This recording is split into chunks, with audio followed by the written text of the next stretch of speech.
Assalamualaikum warahmatullahi wabarakatuh. Om Swastiastu, Namo Buddhaya, salam kebajikan. Kami dari kelompok 3 akan mempresentasikan konsep operasional perbankan syariah untuk memenuhi tugas besar perbankan syariah dengan dosen pengampu yaitu Bapak Yasan Endrawan.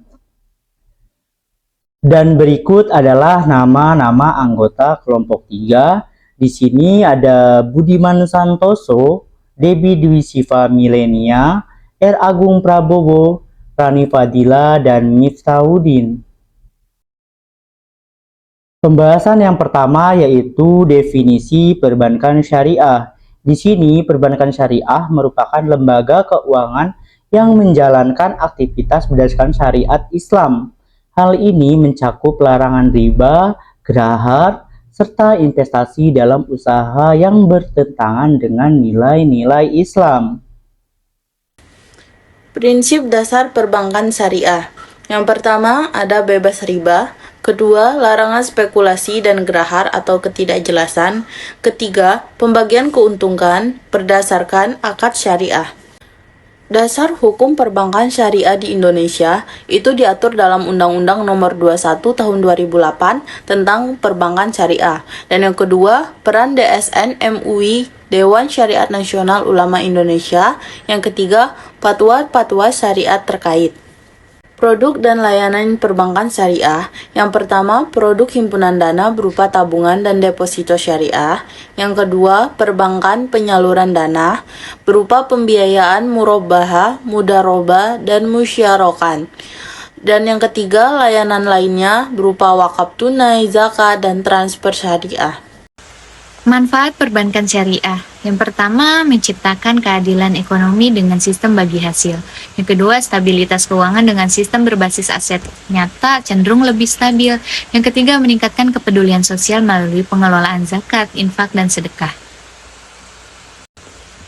Akad-akad perbankan syariah. Yang pertama ada wadiyah, yaitu akad saat nasabah menitipkan uangnya kepada bank untuk dijaga. Yang kedua, mudharabah. Nasabah menyiapkan dana sedangkan bank mengelola dana tersebut. Yang ketiga, murabahah.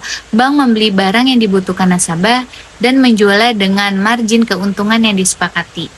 Selanjutnya ada ijarah. Bank menyewakan aset pada nasabah dengan biaya sewa tertentu. Terus yang terakhir ada qard hasan. Pinjaman tanpa bunga untuk tujuan sosial. Contoh perhitungan bagi hasil perbankan syariah. Pertama, bank dan nasabah sepakat pada nisab 60/40 untuk keuntungan.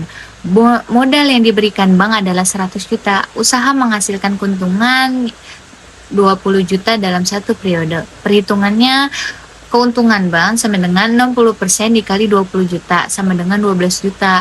Untuk keuntungan nasabahnya, 40% dikali 20 juta sama dengan 8 juta. Keunggulan sistem bagi hasil perbankan syariah. Yang pertama, adil dan transparan, yaitu keuntungan dibagi sesuai dengan kontribusi dan kinerja. Yang kedua, mendorong ekonomi produktif dengan mendanai usaha yang potensial untuk menghasilkan keuntungan.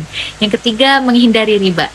Di sini ada tantangan bagi hasil perbankan syariah, di mana itu ada 3. Yang pertama, pengawasan usaha. Bank harus memastikan usaha berjalan sesuai dengan syariat dan tidak merugi. Yang kedua ada resiko modal hazard, di mana pengelolaan usaha mungkin melaporkan keuntungan yang lebih rendah dari yang sebenarnya. Yang ketiga ada administrasi yang rumit, jadi dibutuhkan pengelolaan yang lebih kompleks dibandingkan sistem bunga tetap. Keunggulan perbankan syariah. Di sini yang pertama bebas dari riba. Beroperasi berdasarkan prinsip dan transaksi adil. Yang kedua, prinsip keadilan dalam transaksi, keuntungan dan kerugian dibagi secara proporsional antara nasabah dan bank.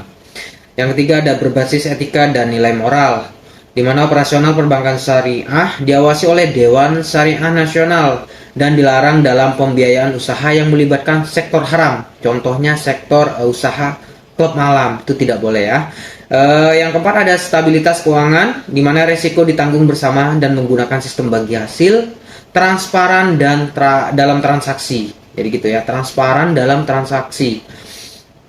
Yang kelima di sini ada mendorong ekonomi real, seperti pembiayaan usaha mikro. Yang keenam ada berkontribusi pada pembangunan sosial, menyediakan layanan seperti wakaf, zakat, dan infak. Yang terakhir atau yang ketujuh di sini ada inovasi produk yang kompetitif. Tantangan perbankan syariah ada 3. Yang pertama, kurangnya pemahaman masyarakat terhadap perbankan syariah. Yang kedua ada persaingan dengan perbankan konvensional. Yang ketiga ada regulasi dan kebijakan yang terus berkembang. Tujuan operasional bank syariah. Tujuan dari operasional bank syariah tidak hanya fokus pada keuntungan material, tetapi juga bertujuan untuk menciptakan keseimbangan antara keuntungan ekonomi, keadilan sosial, dan kepatuhan terhadap prinsip-prinsip Islami. Dengan demikian, bank syariah menjadi bagian penting dalam pembangunan ekonomi berbasis etika dan keadilan. Kesimpulan, konsep bank syariah adalah sistem keuangan berbasis syariah Islam yang menekankan keadilan, transparansi, dan larangan riba, gahar, serta maisir. Perbankan syariah berbeda dengan perbankan konvensional karena perbankan syariah menggunakan akad dan kemitraan investasi halal. Sekian presentasi dari kami. Maaf jika ada kekurangan, jangan cari yang sempurna, karena kesempurnaan akan ada jika kau dan aku disatukan. Terima kasih. Assalamualaikum warahmatullahi wabarakatuh.